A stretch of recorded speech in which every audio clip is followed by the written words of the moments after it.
며칠 전 지난 주간입니다. 새벽 예배 시간에 찬송을 부르는데 그날 찬송이 436장이었어요. 나 이제 주님의 새 생명 얻은 이게 찬양하는데 저는 평상시에 찬송가 부를 때 여러분들도 아마 그러실 거예요. 찬송가의 그 작사 작곡가를 그렇게 눈여겨보질 않습니다. 찬송 펴서 보시면 그 찬송가를 누가 작사 작곡했는지 장수 있고 제목 있고 바로 밑에 왼쪽에는 작사가, 오른쪽에는 작곡가가 나옵니다. 작은 글씨입니다. 이걸 잘 안 보시죠, 여러분들도? 저도 잘 안 보는데 그날따라 나 이제 주님의 새 생명 얻은 몸 찬송하다가 문득 밑에 제목을 봤더니 이 찬송가가 1967년 이호훈 작사, 박태준 작곡 이렇게 나오는 거예요. 근데 너무 신기한 겁니다. 뭐가 신기하냐? 제가 오늘 설교 준비를 하고 있었는데 이 작곡가 박태준 선생 얘기를 하려고 그랬었거든요. 근데 그 이름이 딱 나오는 거예요. 저는 박태준 선생이 동요와 가곡만 많이 만든 줄 알았거든요. 동요 여러분들 새나라의 어린이라는 동요 아세요? 새나라의 어린이 일찍 일어납니다. 아세요? 옛날 동요인데 그것도 이분이 만들었고 오빠 생각 듬뿍 그것도 이분이 만들어 많은 동요를 만들었고요. 또 가곡도 동무생각이라는 가곡도 만들었고 제헌절 노래도 만든 유명한 분인데 이분이 동요나 가곡뿐만 아니라 찬송가도 작곡을 했네. 436장을 작곡한 분이지 뭡니까? 너무나 신기한 거예요. 또한 이분은 연세대학교 종교음악과를 설립하고 핸델의 오라토리오 메시아를 우리나라 최초로 초연했던 분이기도 합니다. 제가 그래서 관심이 생겨가지고 한번 자료를 찾아봤어요. 박태준 선생, 박태준 집사님입니다. 이분은 대구에서 태어나서 평생 동요와 가곡, 성가를 작곡한 유명한 작곡가고 남대문교회, 우리 교단의 저 남대문교회에서 28년 동안이나 찬양대를 지휘했던 분이다. 이렇게 나와 있어요. 찬송가 436장은 1967년 이호훈 목사님이 작사하고 박태준 집사님이 작곡한 곡인데 내가 이제 예수님을 믿어서 새 사람 입고 새 생명 얻었고 그래서 주님과 함께 영원히 살겠습니다라는 이 중생의 기쁨을 표현한 아주 귀한 찬송이죠. 제가요 노래를 하나 불러볼 텐데 찬송가는 아니고 가곡입니다. 봄의 교향악이 울려 퍼지는 청라언덕 위에 백합 필 적에 여기까지만 하겠습니다. 이 노래 아세요? 네, 아는 분들이 대부분이실 거예요. 가사가 이렇게 돼 있어요. 그 다음 가사가 나는 흰나리꽃 향기 맡으며 너를 위해 노래 부른다. 청라언덕과 같은 내 맘에 백합 같은 내 동무야. 이 노래 아시는 분들 많이 계실 텐데 바로 이은상 작사, 박태준 작곡의 가곡 동무생각이라는 노래입니다. 사실은 오늘 이 노래 얘기하려고 하는 것도 아니고 박태준 씨 얘기하려고 하는 것도 아니고 이 박태준 작곡 동무생각에 등장하는 어떤 장소 이야기를 하려는 겁니다. 장소. 혹시 여러분 이 동무생각이라는 노래의 가사에 등장하는 청라언덕 이거 어디 있는지 아세요? 아시는 분이 계세요? 많지는 않으시더라고요. 잘 모르세요. 저는 이 청라언덕을 무척 좋아해서 여러 차례 가봤는데 청라언덕은 대구에 있습니다. 대구. 바로 계명대학교 동산의료원, 대구제일교회 등이 모여있는 곳이고 또 작곡가 박태준 씨가 다녔던 개성학교, 또 선교사들의 자택이 모여있는 이 야트마한 언덕을 아까 사진에 보셨지만 청라언덕이라고 부릅니다. 청라라고 하는 지명의 유래는 푸른 담쟁이라는 뜻을 갖고 있어요. 청라. 그래서 이 이름이 나온 이유가 거기에 선교사들이 살던 이 자택을 잘 지금 보존하고 있는데 그 담에 푸른 담쟁이가 뒤덮여 있었기 때문에 그것을 보고 청라라는 이름을 따서 청라언덕이라고 부르게 된 것입니다. 이 청라언덕에 굉장히 중요한 기독교적인 유산들이 많이 있는데 이 언덕에 자리 잡은 계명대학교 동산의료원, 이거는 옛날 건물인데 지금은 잘 밑에다 지었죠. 1899년 미국 북장로교회에서 파송한 장인차, 우리나라 이름이고요, 우드리치 존슨이라고 하는 의료 선교사가 우리나라에 와가지고 의료 선교사로 파송받아 왔어요. 그래서 작은 초가집을 하나 구해가지고 재중원이라고 하는 족자를 내걸고 서양식 약을 나누어 주는 데서부터 시작이 되었는데, 이 병원은 대구 경북 최초로 서양 의술을 펼쳤던 뜻깊은 장소이고요, 이때 파송되어 온 선교사들이 미국에서 가져와서 심은 나무가 하나 있습니다. 사과나무입니다. 그래서 대구가 그것이 퍼져서 유명한 사과의 고장으로 성장하게 되었다는 것이죠. 또한 청라언덕에 세워진 우리 교단 대구제일교회는 1893년에 설립된 경북과 대구 최초의 교회입니다. 물론 청라언덕이 제가 불렀던 가곡 동무생각으로 유명하지만 더 유명한 것은, 더 중요한 것은 이 동산의료원, 대구제일교회, 선교사들의 자택, 그리고 그 중에 선교사님들을 순교하신 분들이 묻혀 있는 묘역인 은혜정원, 이게 다 그 야트막한 청라언덕 위에 다 모여 있어요. 그래서 여러분, 저 멀리 이스라엘 성지순례 갔다 오는 것도 참 좋지만 언젠가 한번 국내 성지순례로 이 대구 청라언덕을 꼭 한번 가보시면 좋겠습니다. 말 나온 김에 제가 한번 모집을 하겠습니다. 그래서 한번 가보면 좋겠는데, 가보면은 돌아다니면서 볼 때 그 마음이 참 이렇게 숙연해지는 장소이기도 해요. 이 청라언덕길이 대구시에 의해서 관광 코스로 개발이 됐습니다. 그래서 이곳을 방문하는 사람들에게 문화해설사가, 이제 크리스찬이 어떻게 해설을 하냐면은, 안내 받는 분들한테 물어봅니다. 교회 다니십니까? 안 다닙니다. 그러면 청라언덕에 오른 기념으로 우리 노래 한 곡 같이 부릅시다. 무슨 노래 부를 것 같으세요? 아까 불렀잖아요, 제가. 동무생각 한번 불러봅시다. 이렇게 하고, 기독교인들입니다, 교회 다닙니다, 그러면은 찬송가 375장 나는 갈 길 모르니, 이거나 아니면은 387장 멀리 멀리 갔던 이 노래를, 이 찬송을 부르게 합니다. 왜일까요? 이 두 찬송가에는 이곳 청라언덕에 얽힌 아주 가슴 찡한 사연이 들어있기 때문입니다. 이 두 찬송가의 작사가가 누군지 혹시 아십니까? 아까 제가 얘기했잖아요. 찬송가 어디에 작사가가 있다고요? 장수하고 제목 밑에 보면은 왼쪽 밑에 자그마한 글씨로 작사가가 나온다고 말씀을 드렸어요. 찬송가 있으신 분들은 한번 375장도 좋고 387장도 좋고 한번 눈으로 펴서 확인해 보세요. 영상에도 나오네요. 누가 작사했다고 되어 있습니까?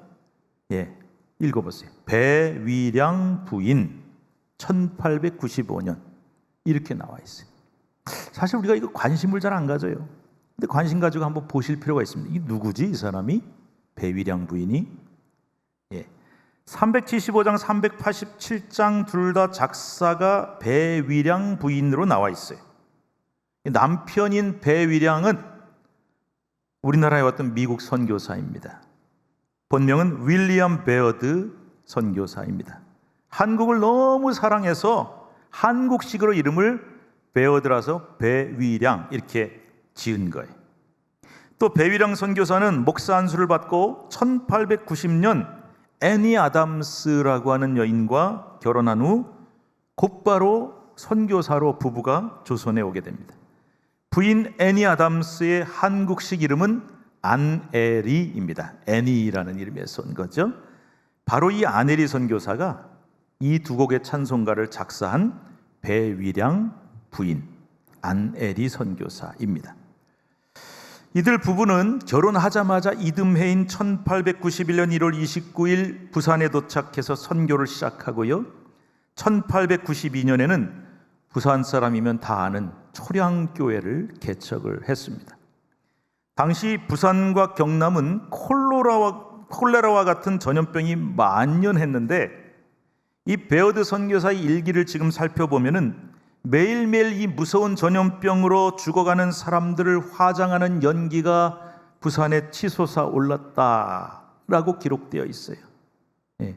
콜레라 무섭죠. 그러나 서양 같으면 주사 한 방 약 하나면 끝날 것을 가지고 죽어가는 수많은 사람들을 화장하는 연기가 치솟아 올랐다. 가슴이 얼마나 먹먹했겠습니까? 또 베어드 선교사는요, 그런 모습도 봤지만 선교관을 지으려고 어렵게 모금을 해서 지으려고 했는데 중국인, 일본인, 한국인들이 합작해서 사기를 당했어요.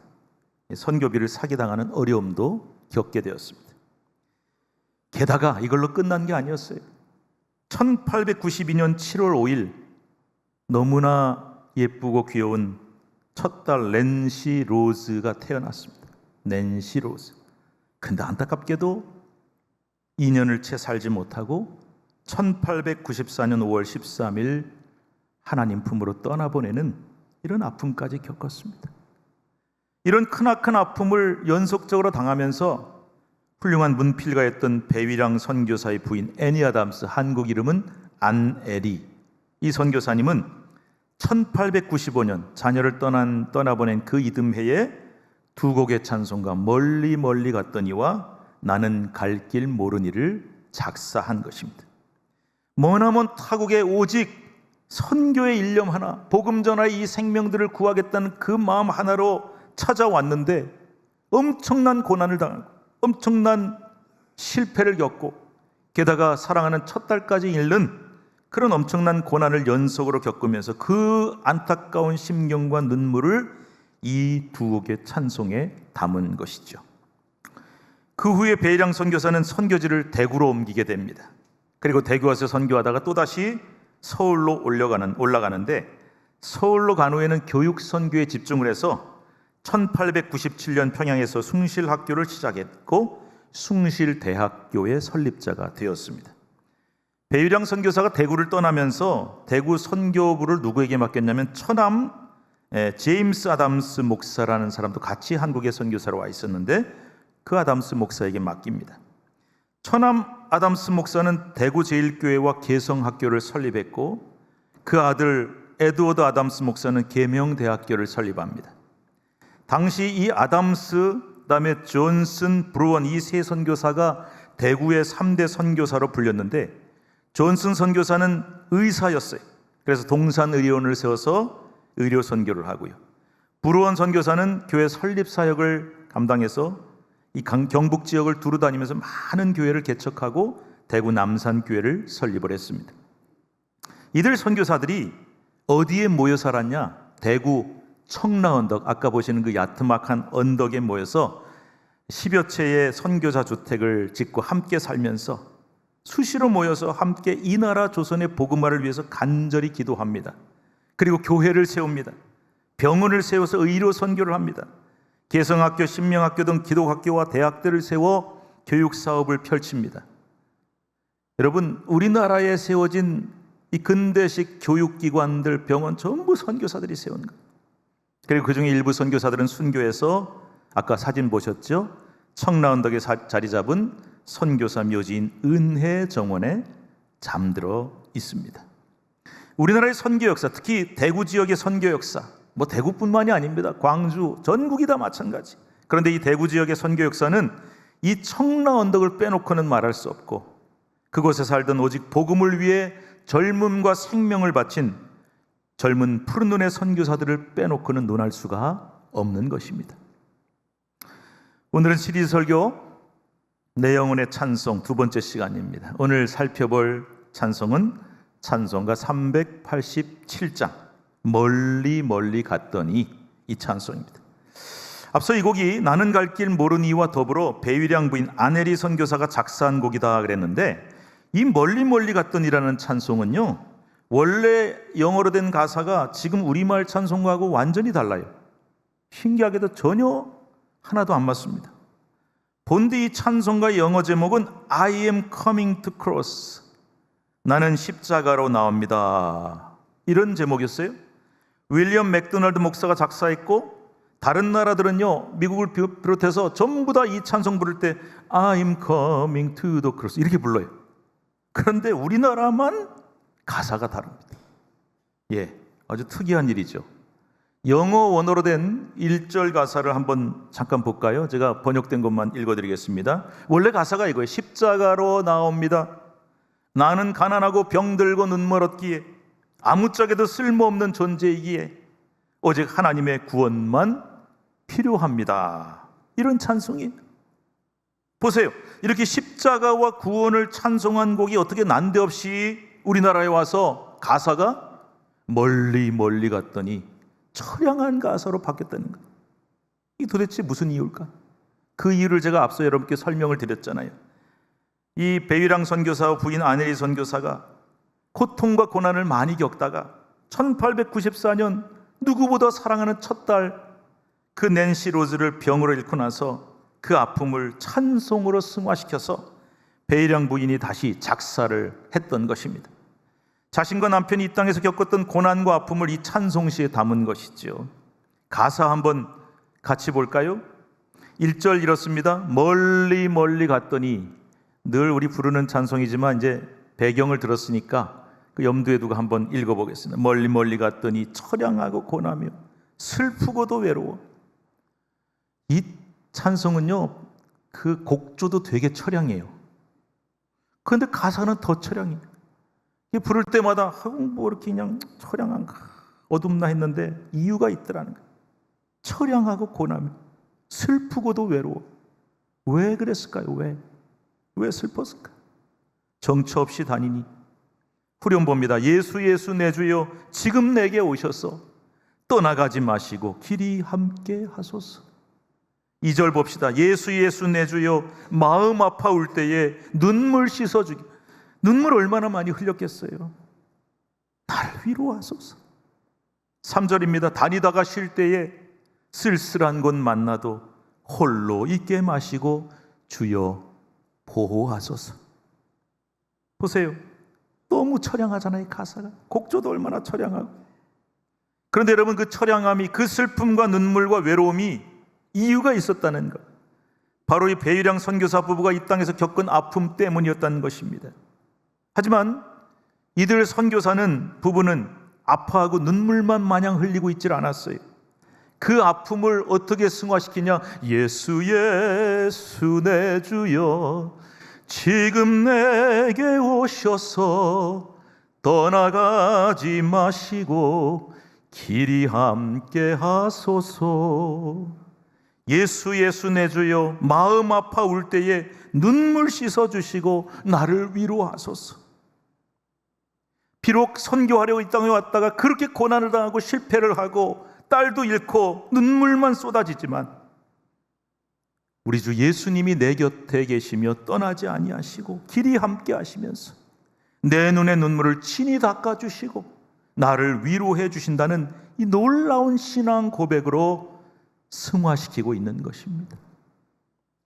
여러분, 저는 이 얘기를 들었을 때 이런 생각부터 들었어요. 나 같으면 이렇게 할 수 있을까? 나 같으면 이런 상황에서, 이런 연속되는 고난 속에서, 내가 뭐 내일 하려고 온 것도 아니고 주의 일 하겠다고, 복음 전하겠다고 왔는데 이 낯선 이름도 모르는 조선 땅에 찾아왔는데 얼마나 젊습니까? 이 젊은 선교사 부부가 어린 자녀까지 잃고 나서 과연 이런 찬송을 지어 부를 수가 있겠냔 말입니다. 저는 못할 것 같아요. 그렇게 못할 것 같아요. 그런데 이들 선교사 부부가 그렇게 했어요. 누구네 땅인데요? 자기네 나라가 아니에요. 머나먼 이국 땅 조선, 그 조선을 너무나 사랑했기 때문에, 내 목숨보다 사랑했기 때문에, 내 자녀의 목숨보다 사랑했기 때문에. 그래서 어떤 이들은 이렇게 얘기합니다. 선교사들은 조선 사람보다 이 땅 조선을 더 사랑했다. 이 조선 땅의 수많은 영혼들을 내 생명보다 더 사랑해서 그들이 꼭 구원받기를 너무나 간절히 원해서 그렇게 했던 것입니다. 그래서 수많은 선교사들이 자신의 젊음과 가족과 자녀와 심지어 자신의 건강과 생명까지 이 땅 조선의 복음화를 위해서 아낌없이 바쳤던 것입니다. 오늘 우리가 읽은 본문 말씀 중에 우리 다니엘서 12장 1절 2절 말씀 한번 같이 읽어보도록 하겠습니다. 1절 2절입니다. 시작. 그때에 내 민족을 후회하는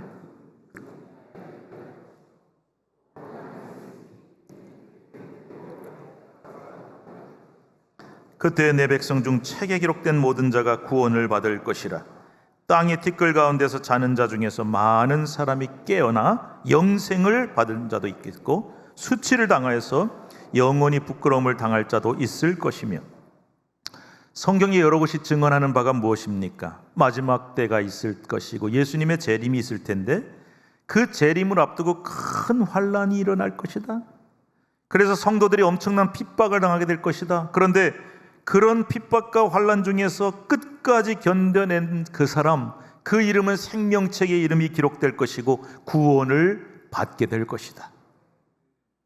환란과 핍박 중에도 끝까지 신앙을 지킨 성도는 오늘 이 다니엘서의 말씀처럼 영생을 얻을 것이고 영원한 생명을 얻을 것이고 살아남기 위해 목숨을 부지하기 위해 신앙을 저버린 사람은 영원한 수치를 당하게 될 것이다. 여러분 이 사실을 꼭 믿으시기 바랍니다. 그런데 3절로 넘어가면은 바로 이런 환란과 엄청난 핍박의 때에 정말 지혜 있는 사람들이 나타나서 뭘 할 것이냐, 이거 말씀하고 있어요. 3절 말씀 같이 읽읍시다. 시작.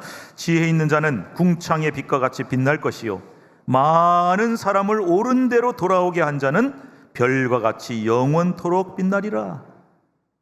환난과 핍박의 시대에 그저 내 한 몸 살아남기에 급급하고 나 혼자 구원받기에 급급한 것이 아니라 많은 사람을 옳은 대로 돌아오게 하는 자, 즉 많은 사람에게 하나님의 뜻이 무엇인지를 가르치고 깨닫게 해서 그들을 구원받게 하고 신앙을 지키게 하고 영생을 얻게 하는 사람들이 나타난다는 것입니다.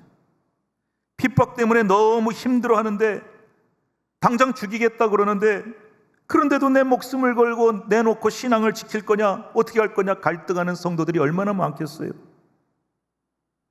핍박과 박해 시대에 모두가 순교한 건 아니에요. 배교한 사람도 많았어요. 일본에서 박해가 일어났을 때 후미에라고 하는 걸 했다 그래요. 일본 말로 뭐냐면은 마을 사람 다 집합시켜 놓고 예수님 얼굴이 그려져 있는 동판을 밑에 깔아놓고 밟고 지나가. 밟으면 다 살려줘. 밟기만 해. 안 밟으면 죽는 거예요.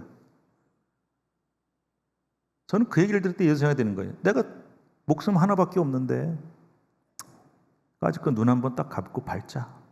이런 사람들이 있었을 거 아니에요.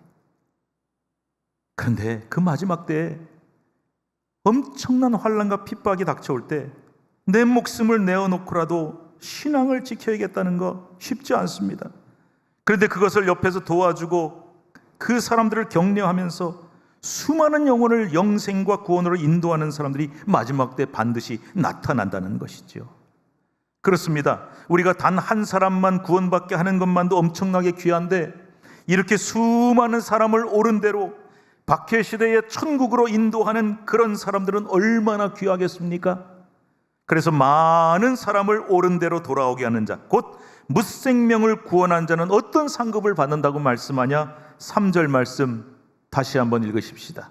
시작. 지혜 있는 자는 궁창의 빛과 같이 빛날 것이요 많은 사람을 옳은 대로 돌아오게 한 자는 별과 같이 영원토록 빛나리라. 아멘.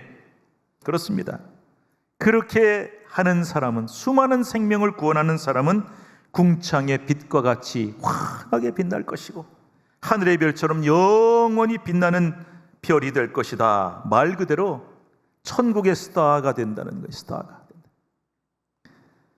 우리가 세상에서 연예인들 성공하면은 아니면 잘 나간 사람이 있어요. 저 사람 스타 됐네 그러죠. 근데 여러분 이 세상의 스타는 그렇게 오래 가지 않아요. 영원한 별은 제가 본 적이 없어요. 요즘에 뉴스 보니까 모 연예인의 딸이 그 외할머니하고 굉장히 시끄러운 문제가 생겼더라고요. 제가 이름은 얘기 안 하겠습니다. 그런데 그 어머니가 누구냐? 정말 유명한 배우예요. 그런데 그렇게 큰 인기를 끌었는데 엄마도 아버지, 그 연예인의 남편도 남동생도 비참하게 생명을 끊은 일이 있었어요. 충격이었죠. 그런데 여러분 세상에서 별이 되고 세상에서 최고의 인기를 누려도 그 절대 영원하지 않습니다. 오래가지 않습니다. 그러나 천국의 스타는 별은 영원히 빛날 것이라고 말씀하셨어요. 이게 우리에게 주어진 약속인 것입니다. 그런데 여러분, 이 사실을 세상에서 제일 잘 아는 사람들이 누구냐? 선교사들이라는 거예요. 지금도 세계 방방곡곡에 우리나라에서 간 선교사들이 정말 헌신하고 수고하며 애를 쓰고 있어요. 제가 아는 수많은 선교사들이 코로나 때 얼마나 고생하고 힘들었는지를 얘기를 듣습니다. 얼마나 고생이 많았는지. 그런데 왜 그렇게 하냐? 우리나라에도요, 선교 초기에 선교사들이 많이 왔어요. 그런데 우리나라가 그때 상황이 어떻습니까?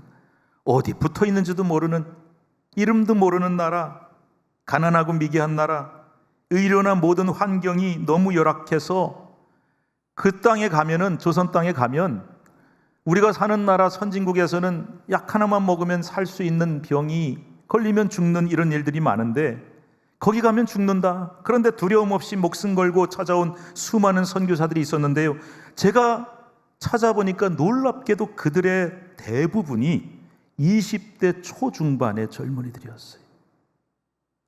20대 초중반. 그리고 그 선교사들뿐만 아니라 그들의 부인과 자녀 중에 너무나 많은 숫자가 이 땅에 왔다가 병들고 제대로 된 치료도 못 받아 죽기도 하고요. 배위량 안일이 선교사의 딸처럼 너무 어린 나이에 세상을 떠나기도 했지요. 그 아픔과 고통을 묘사한 찬송이 바로 멀리 멀리 갔더니입니다. 이제 배경을 들으셨으니까 우리 1절 2절 가사만 한번 다시 봅시다. 왜 이렇게 처량한지, 왜 이렇게 슬픈지.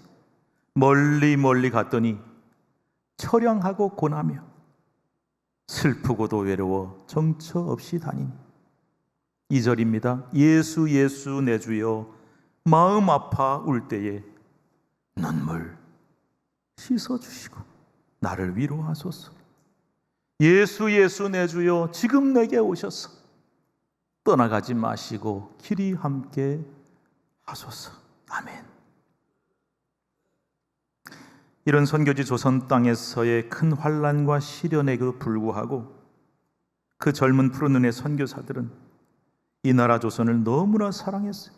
그래서 어떤 고난과 환난을 당해도 그 사명을 포기하지 않고 끝까지 생명 걸고 복음 증거하는 사명을 감당했습니다. 그 이유는 오직 하나. 이런 사명을 감당하는 사람에게는 오늘 말씀에 나온 것처럼 하늘나라의 별처럼 영원히 빛나게 할 것이라는 이 성경의 약속을 믿었기 때문인 것입니다. 우리 한국교회는 이런 귀한 선교사와 가족들의 피와 땀 위에 세워진 교회입니다. 멀리 대구에도 광주에도 있지만 바로 옆에 아시죠? 어디입니까? 양화진, 아까 사진이 나왔죠? 거기에 무덤이 많이 있어요. 묘지가. 가서 읽어보면 기가 막힙니다. 바로 그러한 선교사와 그들의 가족들과 자녀의 피와 땀 위에 세워진 교회가 한국교회예요. 지금 우리 한국교회가 위기니 뭐니 하는 얘기가 너무 많이 나옵니다만 여러분 기억하셔야 됩니다. 우리 한국교회는 그냥 세워진 교회가 아닙니다. 우리 신촌교회는 그냥 세워진 교회가 아닙니다. 예수 그리스도의 보혈의 피 위에 세워진 교회이며 특별히 선교사들의 붉은 피와 희생 위에 세워진 고귀한 교회인 것입니다. 그러므로 무슨 일이 있어도 절대 흔들리고 무너지지 않을 줄로 믿습니다. 또한 우리도 다른 땅에 선교사를 보내서 보답해야 합니다. 어떤 분이 그러시더군요. 목사님, 왜 그렇게 많은 재정을 들여서 우리가 선교를 하고 선교사를 파송합니까? 왜는요, 그들이 우리에게 그렇게 해줬기 때문에. 그들이 생명 걸고 피땀 흘려 핏값으로 이 땅에 복음을 전하지 않았으면 우리가 여기서 앉아서 예배할 수 있습니까? 그래서 우리 교회도 열심히 선교하는 겁니다. 여러분은 무엇을 믿고 사십니까? 또 무엇을 내 삶의 신념과 목표로 삼고 살아가시는지요? 그런데 그것이 영원한 것입니까? 아니면 영원하지 않은 가치입니까? 지난 3월 26일 여러분은 이 사진 보면 기억이 나실 겁니다. 전도 결심서를 쓰셨어요. 내 전도 대상자들을 마음에 품으셨습니다. 가지고 계십니까? 잊어버리지 않으셨죠? 그리고 지난 6월 25일 주간은 그분들과 티타임을 좀 가지세요 했습니다. 그리고 여러분들이 오늘 설교를 듣고 있는 이 순간까지 그 마음에 품은 한 영혼을 구원하기 위해서 계속 기도하고 계시고 최선을 다하는 줄로 믿습니다. 오늘 우리가 반드시 한 영혼을 천하보다 사랑하는 마음, 이것이 왜 중요하냐? 그것이 하나님 아버지의 마음이기 때문이에요. 하나님이 죽을 수밖에 없는 한 영혼을, 죽을 수밖에 없는 내 한 사람을 구원하기 위해서 독생자 예수 그리스도를 아낌없이 주셨어요. 예수님은 죽을 수밖에 없는 내 한 영혼을 구원하기 위해 십자가 위에 보혈의 피를 남김없이 흘리셨습니다. 바로 그 하나님의 마음, 예수님의 마음. 그래서 그 보혈의 은혜가 감사하여 이 생면부지의 땅에 와서 생명과 가족을 다 내놓았던 선교사들의 그 숭고한 뜻을 우리도 품고 닮을 수 있어야 하는 것입니다. 그래서 우리도 한 영혼 구원하는데 반드시 성공하셔서 영원한 하늘나라의 스타, 영원한 별로 빛날 수 있는 저와 여러분이 될 수 있기를 바랍니다. 오늘 설교 후에 멀리 멀리 갔던 이 처량하고 슬픈 찬송을 같이 부를 겁니다. 그 찬송 속에 들어있는 이 선교사들의 눈물과 피를 기억하시고 하나님이 내게 맡기신 끝까지 감당하라 하시는 나의 영원한 사명이 무엇인지를 되새길 수 있는 저와 여러분이 될 수 있기를 간절히 바랍니다. 기도합시다. 하나님, 우리는 어떤 가치를 추구하며 어떤 인생의 목적을 향해 달려갑니까? 혹시 세상의 스타가 되고 세상의 별이 되고자 하는 것은 아닙니까? 하나님, 영원한 가치와 영원한 상급은 오직 하늘나라의 별, 그 빛나는 별이 있다고 말씀하셨고, 그 하늘의 영원한 빛나는 별이 되기 위해서 우리는 영혼들을 주님 앞으로 데리고 나와야 된다고 말씀하셨습니다. 하나님의 아버지의 마음, 예수님의 마음을 품으라고 하셨습니다. 죽을 수밖에 없는 한 죄인을 구원하기 위해 내 핏값을 주는 그 모습을, 그 선교사들의 숭고한 정신을 닮으라고 하셨습니다. 주님, 오늘 우리가 이 말씀을 마음에 새기며 내 생명 다할 때까지 주님 맡기신 사명 잘 감당하여 우리 모두가 하늘나라의 영원히 빛나는 별이 되게 하여 주실 줄로 믿습니다. 예수님의 이름으로 기도드리옵나이다. 아멘.